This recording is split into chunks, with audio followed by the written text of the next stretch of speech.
As a result of what's going on tonight, I'm honored to be here because this represents a fundamental shift in the way we learn, the way we look at business, and how all of our jobs are going to materialize. So if you're sitting next to somebody, there's somebody in your living room or somebody at your desk, turn to them right now. Those of you that know me have to humor me on this. Turn to somebody, give them a high five, tell them you're awesome. Okay, thank you. It's kind of hard to do this with nobody to respond to. So thank you all for being here. Like I said, this is going to this revolutionizes the way we look at business, the way we look at everything. But one thing, and the reason that I'm here tonight, to talk to you a little bit about one skill that regardless of whether we're in the e-commerce world, whether we're in the industrial age, information age, is one skill that everybody here must master, and that's that of sales. Now, some of you that have known me, there's some friends of mine in Perth, Australia, probably going, what in the heck is this guy doing? He talks about teams. He talks about leadership. Why are we dealing with sales, and of all things, sales dogs? Well, the reason for it is this, is that in my career, as I have spent the last 15 years working with corporations all over the world, it never ceases to amaze me that most any transaction, any successful transaction, is conducted by somebody that is successful in sales. Now, let me explain a little bit further. Years ago, I went to work for a company by the name of the Burroughs Corporation. They're now called Unisys. The reason I did that is because I figured that in my business career, the best thing that I could do for myself is train myself. Just recently written a book on the subject that's going to be released within the month. It's called Sales Dogs. When it says sales dogs, why that dog will hunt / sell, and why some cannot. Now, why did I write the book? I wrote the book because, in fact, anybody can sell. You don't have to be an attack dog to be able to sell. And the reason that I took this on is because through dealing with hundreds of thousands of people over the years, in terms of team building, leadership, motivation, all of that stuff, everybody would walk away from the seminars going, yeah, that's great, I'm inspired. But then they'd walk away and not do anything about it. Why? Because teams are hard to build. Leadership takes a lot of effort and responsibility. It's not for everyone. But the same lessons apply. The reason I did this is the very same lessons apply when you sell. The difference is, of all the skills that you can master in the world, sales is the only skill that will put cash immediately in your pocket. Now, I know nobody out there is interested in cash in your pocket, correct? Wrong. Everybody should be, and everybody can be. The truth of it is, what this book dispels is the fact that there's a certain stereotype that you have to be in order to be able to sell. And I'm going to get into that in a second. But there's two reasons why anybody can sell. Number one is that if you're trained properly. The reason we use dogs is if training salespeople is the same as actually training dogs. Now, those of you that have dogs out there, look at that whimpering canine that's sitting in the corner and just go up to them, pat them on the head, tell them you love them, because, in fact, from now on, for the rest of your career, that dog is going to teach you more about how to make money than anybody else ever will. Let me explain. That dog, first of all, I wish I would have owned a dog before I was a sales manager, number one. Second of all, I'm the proud father of a beautiful 4.5-year-old son. I also wish I'd have had a dog to train before I had my son. Why? Because they're trained the same way. The reason some dogs, and so what I say is that sales dogs, a true blue salesperson is a sales dog. Think about it. A dog will come up to you, drop a stick at your foot 101 times, take every rejection in the world, and still drop the stick at your foot, hoping that you'll throw it for them. Now, let me just get into it since I don't have a lot of time. There are 5 types of salespeople. Those of you who are sales managers out there, directors, please understand this. Rule number 1, if you want to have a great sales team that sells hot and sells a lot of money, sells for a lot of cash, you've got to know their strengths. The premise of this book is to understand how to play to your strength and have it put cash in your pocket. How do you do that? First of all, you got to understand what kind of dog you are. First of all, let me just read to you one little piece out here. We'll find out if you're even qualified to be a sales dog to begin with. First of all, answer a couple of these questions. Do you have a natural persistent streak in you? Okay. If John Butler's out there, he said yes. Okay. Do you have a tendency to try to convince other people of your point of view? Okay, good. Thank you. You find that when you're talking in a group of people, that something about something that you're interested in, that your voice gets louder and you naturally get more dramatic. Now, if you didn't say yes to this, 95% of you are lying, because most of you all do that. And do you love to win? If you answer yes to any of those, you're a true blue sales dog. You can make a ton of cash understanding your strength. Now, here's how we begin. First of all, there are 5 types of salespeople. Sales managers, listen to this, because if you don't understand the type of sales dog you have, if you're trying to mold them to the kind of dog you are, you'll never be successful. Dog number 1, the stereotype, everybody's favorite, the pit bull. That's right. Some of you out there are pit bulls. All you need is a cuff, a sleeve, something to grab onto. It's like you grab onto it and just tear to pieces, right? You know the kind. All you need to do is throw them some raw meat, and they'll destroy everything in their path. That is the stereotype of most salespeople, the pit bull. However, the truth of it is very few of us are the pit bull. Very few of us are attack dogs and just love to go after the hunt. More likely, you might be a poodle. The poodle looks good, very sophisticated, very elegant, and would never even consider getting their paws dirty over chasing some stupid stick into a river or into the mud. Some of you are poodles, definitely looking good and making sure that you always portray the best image out there. You are the marketing gurus. The pit bull is the attack dog, the confrontation expert. Who else? What other dogs do we have? Well, we have the golden retriever. You know, I have a friend in Denver who's a real estate salesperson, very, very successful. She is a golden retriever to the end. All she wants to do is to serve the client. She sits by the phone like a golden retriever,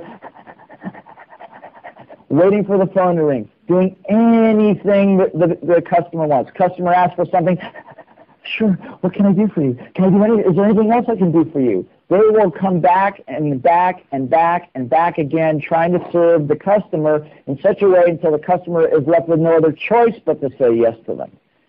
Worse yet, when my friend Jamie looks at me with those big brown eyes, those big brown droopy eyes, and she says, isn't there anything I can do for you? Your heart just melts. They're a bundle of love, and all they want to do is to serve the client. Those are 3 of our dogs. The pit bull, the poodle, the golden retriever. Now, a rarer commodity, but then again, automatically a good sales dog is the Chihuahua. You know, I'm not one to cuddle up to Chihuahuas. They're not real kind, cuddly and friendly types of dogs, but they're those little dogs, and they yip and they yap, and their eyes are bugged out of their head. These are the dogs that will talk your head up. As a matter of fact, if you don't get them to shut up soon, they give you a headache in the process. These are the techno wizards. Anytime you look at a Chihuahua, their eyes are probably bugged out of their head because they've been on the internet all night, drinking coffee, Coca-Cola, and have so much caffeine in their bodies that they can't stop talking. They're the experts and the gurus of product knowledge, critical on a sales team. Last but not least, I think I've gotten through 4 of them, is that correct? Last but not least is the Basset Hound. The old faithful Basset Hound with those big puppy dog eyes that look into your face and look at you with those droopy eyes and say, please buy from me. Some of you are out there. Their favorite word is please. As a matter of fact, if you don't buy from them, these are the ones that probably pull up pictures of their family, show you their kids, all of the bills that they've got to pay, and probably their strongest suit, and the reason they sell so much is they're great beggars. Now, obviously I've poked some fun, but right now some of you have already identified with one of those breeds of dogs. The question is, which one are you? Or which combination of dogs are you? The reason I say this is because if you're going to go into sales, and this is true for the old dogs and for the new dogs, you pick a company not based upon the compensation. Please hear me on this. When I chose Burroughs years ago, I told you that I chose that company because they had one of the best training programs. They probably had the worst commission program, but they had one of the best training programs. The reason you pick a company based upon what you're going to learn, not on the compensation. Then what you do is take on a mentor, somebody within that organization, a sales manager, a director that is not your type of dog. Look, if you're the poodle, you need to learn some skills from the basset hound on how to build personal rapport. If you're the chihuahua, you got to learn how to shut up when you need to shut up and be able to market like the poodle. See, if you do what you've always done, you've heard the expression, you get what you always get. In sales, the key is to understand your strength and balance it with the mentorship of something else. That's why I like network marketing as a great place to learn to sell, because in fact the nature of the system brings you in. The nature of the way the system brings you in is that people have a vested interest in getting you to learn and you get lots of personal coaching, lots of good training. So whether you're in real estate, whether you're in insurance, whether you're in corporate sales, whether you're in office products or network marketing, doesn't make any difference.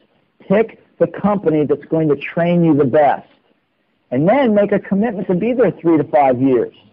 Why? Because it takes that long to be able to develop the skills that you need to develop. I'm having a question. There are many subscribers trying to sell each other on the discussion right now. What kind of dogs are they? Well, it depends what they're trying to sell. Are they trying to sell each other on the value of the program? Then you're probably a chihuahua. If you're trying to sell people on the value of this program just in order to say that you won and you got your point of view across, you're probably a pit bull. If you're telling people that you want to sign up for this program because you'll look good, you're obviously a poodle. And of course, if you're the retriever, you're probably saying, this is probably going to serve you so well into the future. It will give you so many benefits. It will serve your family. It will serve your business. That's the retriever side of it. So you have to pick for yourself which kind you are. As a matter of fact, what's interesting is that as I've interviewed great salespeople all over the world, probably the most devastating of all breeds is not the pure breed at all. It's the crossbreed, the mutt, I call them. And probably the most devastating of all is the female pit bull in poodle clothing. Yeah, you know the one. They look good. They charm you. They build great rapport with you. Meantime, you have no idea if they're taking your leg off in the process. That's the pit bull in poodle clothing. And many of you know who you are. Now, why do we do this? In the book, what I've attempted to do is to make this what I call dog doo-doo simple. You know, there's been a lot of books written on sales. There have been lots of seminars. This is a seminar in a book. And what it's designed to do is to give you insights to the 5 basic critical skills to being a great salesperson. It also gives you the 4 critical mindsets. In other words, how do you handle adversity when it hits you in the face? How do you handle a win when it hits you in the face? What do you do when you're approaching somebody and you have a question in your own mind? All these things are answered. In the time allotted, I don't have a lot of time to get into it with you here. But my point here is that training or teaching yourself and learning is the key to is the reason great dogs can hunt. Now, let me give you a couple other examples.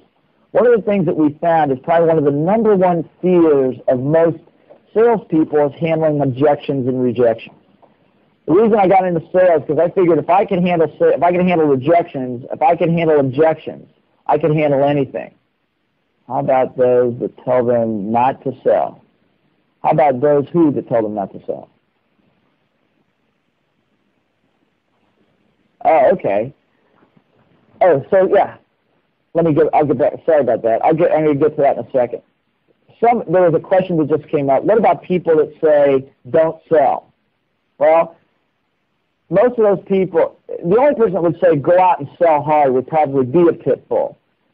The people that say don't sell are going to probably be people like the retrievers or people like the poodles. They don't want to be seen to getting dirty. They want to be seen as servicing the customer. As a matter of fact, one of the things we talk about in the book is the fact that in order to be successful in sales, at some level, you've got to pick up the skills from all the breeds. In other words, you got to have the marketing skill of the poodle. I don't care how, if you're a basset hound and you're good at building personal rapport and building integrity and all that industrial age stuff, I mean, it's cool, it's good, but you will never compete with a poodle that's getting 10,000 hits on their website every week. That's good marketing. So you've got to be able to balance both of those, or actually all 5 of the skills.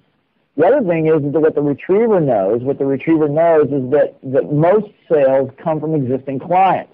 In other words, if you continue to service the client, you can upsell, cross-sell, get referrals, all of those things from your existing clients. The problem with the pit bull keeps running out there after new territory and burning the bridges behind them. By the way, some of you are thinking, well, I'm not really a pit bull. I'm not really even a poodle.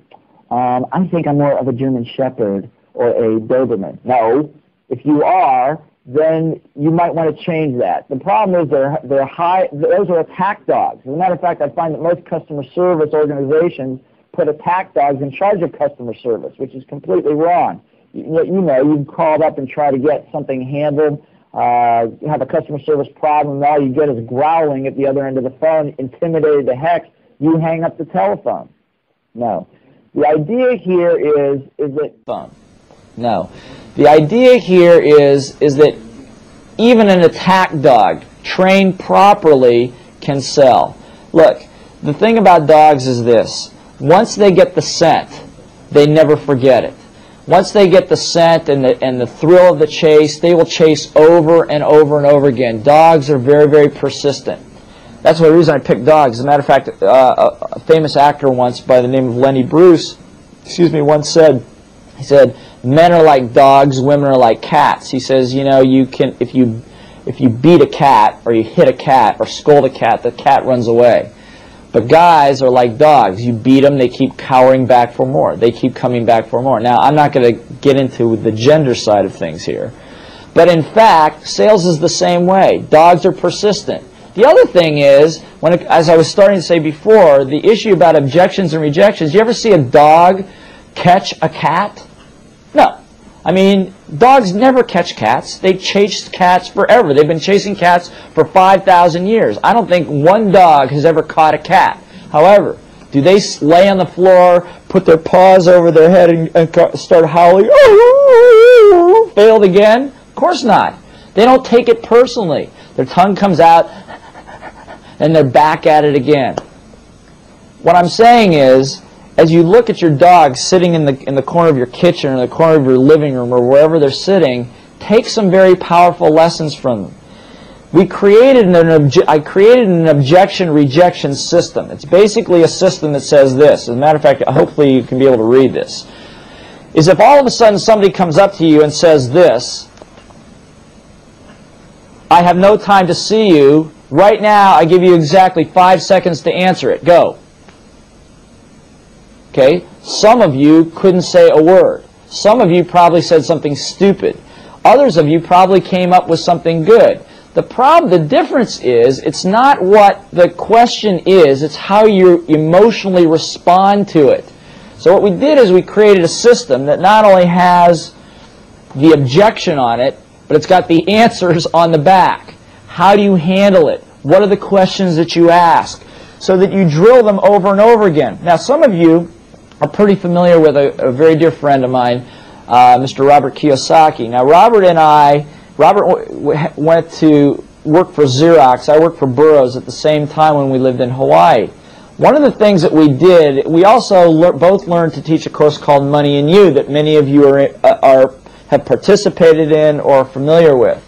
One of the best forms of sales training we did, and where this idea came from, is we used to lock ourselves in a room with other friends. And we had take turns going to the front of the room and handling objections. You can imagine that after several hours with people you very well, some of the questions got extremely ugly. And I won't repeat any of those in these companies. But by doing them over and over and over and over and over again, what happens mentally and psychologically is you begin to desensitize, the emotion begins to drop away from it. In other words, the flashcard system that we've created here is specifically designed that within a very short period of time, when you see these, by the way, we picked the 40 toughest objections that most of you will ever face. Once you drill them enough times, what happens is the emotion drains away, you're able to think clearly and then ask the proper questions to stay in the hunt. The problem is most people completely freak out at the moment that they're derailed. That's why we created the system. Probably one of the most important parts of sales training, most important parts of your life that you can learn from it. What are some of the other things? The other thing about sales dogs, if you understand the mentality of dogs and you want to train those of you that have networks, those of you that have sales agents working for you, the key is how do you manage this group? So, once you bring in new pups into an organization or into your household, what do you have to do? You have to puppy train them. You have to take them to obedience school. You got to create some rules. Like, first of all, they're not allowed to tear up the furniture. They're not allowed to pee or poop in the house. What does that mean? That means that if you make a mistake, that you're personally responsible for it. It's kind of a code of honor for sales dogs, so to speak. So what we've done is we created a full formula as to how to set up the team, A, to be able to be voracious sales dogs. B, how to get them to play to their strength, so that if they are the chihuahua, if they are the product expert, how do they use that to their advantage, and what types of clients do they go to in order to generate lots of sales? The problem is most sales managers try to mold the sales dog to their type, whoever they are. Why do they do that? Because that's what they know. The problem, that's why most sales forces, most salespeople and most sales teams fail. It's why only a few salespeople end up selling most of the sales. And it's why there's such high employee turnover in sales. One of the reasons I was motivated to do this book and to take this route is that there are actually people out there in sales training that will tell you that what you do is once a year you take the bottom half of your sales force and just fire them.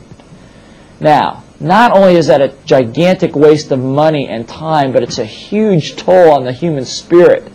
The truth of it is some dogs can hunt and or sell, and some dogs cannot. The only ones that cannot are those that are unwilling to learn.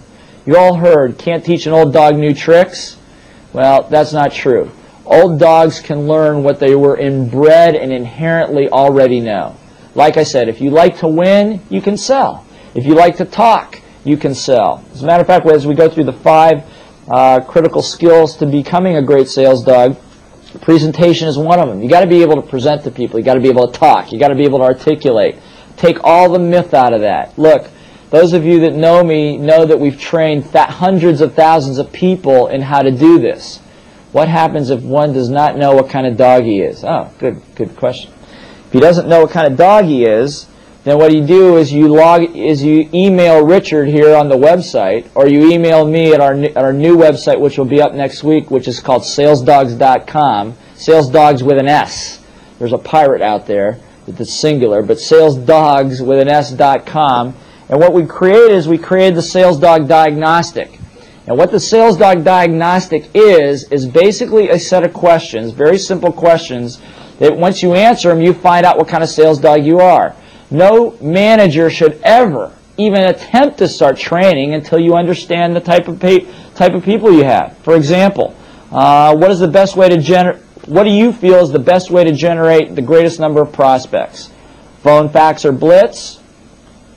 Conducting a seminar? Attending other events and introducing yourself? Asking for referrals? Building a reputation for servicing customers? Or staying on the corner holding a sign dressed like a clown? Now, obviously, there's no incorrect answer, but the way you answer these questions probably take you all of about 8-9 minutes to do. Once you answer these questions, you'll find out where your bias is, where your strength is. Any one of those answers will work to generate prospects. Which one works for you? And as you gear yourself toward that direction. Now, that's one. The other thing we found out is that there was some study done, a study done about 10 years ago, a little known study, about whether you even have the aptitude to sell before you even go out and make your first sale. It's a tremendous amount of research that went into this. A team of psychologists from overseas put this together. We've exclusively licensed this diagnostic. It is not available anywhere. And basically what it is, it's the attitude and aptitude questionnaire. In other words, by completing this particular diagnostic, can make a difference in a minimum of a 35% increase in your sales. Average 50%, as high as 85%, by understanding the right mindset and the right attitude. We can not only test for it, we can give you the process to change your mindset if you don't test well against it. Okay, the next question I got here. You think you're a poodle, but actually something else. What happened? Oh, you think you're a poodle, but you're really not? Oh, because you're probably a legend in your own mind. That's obvious. You think you're a poodle because you want to look good. The problem is most of your friends know that you would rip any raw meat to shreds on any given signal. Some of you, it doesn't matter what dog you think you are. It's what dog you are. Just take pride in it. There's no shame in being a pit bull or a poodle. As a matter of fact, there's probably very few pure breeds, as I found. Most of them are crosses. For example, my father, the eternal salesperson. My dad is 71 years old. He is a pit bull actually in Basset Hound clothing. Why? Because he has that soft, rapport-building capability. He wants to look you in the eye, build personal rapport. He prides himself on integrity. By the way, Basset Hounds can't stand when people betray them. They think that everybody should be as loyal as them. So that may strike a chord for some of you. So he's a cross. He's a Basset Hound. But he's also tenacious. He will pester a person until they're blue in the face. What about sales dogs that drop their products on the footpath? Is that what you said? Yeah. What about sales dogs that drop their products on the footpath? Now, I'm not sure exactly what that means, but I'm just going to interpret what it means. A sales dog that drops their product for something else or jumps to another company, that's what we call a stray. Okay, now, dogs, you know what happens to dogs if they go stray. They run around, they jump from company to company, product to product, place to place, and sooner or later they get caught, they throw them into the pound, you know, and they cut off your you-know-whats. They're neutered. So what happens is with the very essence of the spirit for the hunt or the kill gets knocked out of them. That's why I say you got to focus, and we have a whole career counseling piece in here, is how to pick the company, how to stay focused on it, and actually how to migrate across what we call the sales dog cycle. So that you can actually, starting in retail sales, ultimately to the fifth dimension of sales dog sales, you can increase your income by at least 20-fold. The point is, don't drop your product in the footpath. Stay focused. Get the training you need. If you're not getting, the only reason to switch would be if you're not getting the training that you need in order to learn what you need to learn. That's what's important. Any other questions? Do you have another question? No? Okay. So, in wrapping this thing up, because I see I'm just about... what's that? Who wanted to say hello? I want to say hello. Oh, yeah. Okay, hello. This is obviously very awkward for me. I'm used to doing it with a live audience, not looking into this little lens here. But there's some friends of mine out there. I'm sure there's some friends of mine in Perth. You guys have been the inspiration for all of this from the very, very beginning. That is for anybody who's never been to Perth, that is the biggest pack of pit bulls I've ever met in my entire life. They all think they're poodles. They think they're all the other things. Don't let them fool you. You turn your back, they've got you by the seat of the pants, and they'll never let you go. So thank you to all those guys there. Okay? Say hello to everyone. I want to be sure that this is live. Yeah, this is live. Hopefully there's somebody in San Diego. I don't know what time it is in San Diego, but where I learned all of this was in San Diego. As a matter of fact, my great mentor in the process, a fellow by the name of Marshall Thurber, who started Money and You, was probably the epitome of all sales dogs. he basically had it all. He was the sales dog. He had the sophistication. He had the intellect of the Chihuahua. He had the tenaciousness of the pit bull. And in fact, for all my friends in San Diego, I hope the surf is up. I hope it's nice. I'd like to get back to the States as soon as I possibly can. Hopefully there's people here from all over Asia. I want to say this. I mean, I'm throwing in the sales dog piece. The significance, however, today is not about what I have to say. The significance about what today is about is the fact that you are doing something that has never been done anywhere. Training has never been done this way. Hopefully you learned something in this process. But training has never been done this way. And if you understand that paradigm shift, we all here are a part of history. The thing I want to do is I want to thank Richard Tan for putting this all together. He's going to come on here in a second and say something to you. I want to thank all of you for being willing to listen. The last thing I want to say is just the last thing out of this book when it comes to sales dogs. I'm just going to, if I got about 10 seconds here, let me just say this. At some point you're going to determine what kind of sales dog you are. At some point you're going to understand also that any transaction is a sales transaction. You've heard that before. But the thing is this, remember that every dog has their day. Sooner or later, day will come and success will prevail, no matter how much adversity you deal with. What you do with that experience may be as important as any other experience that you as a sales dog have. Be sure to leverage it and build on it. As humans, we remember mostly things we see. When we recognize a smile, it's a sign of approval. When we see a familiar face, we remember a friend. But dogs remember what they smell.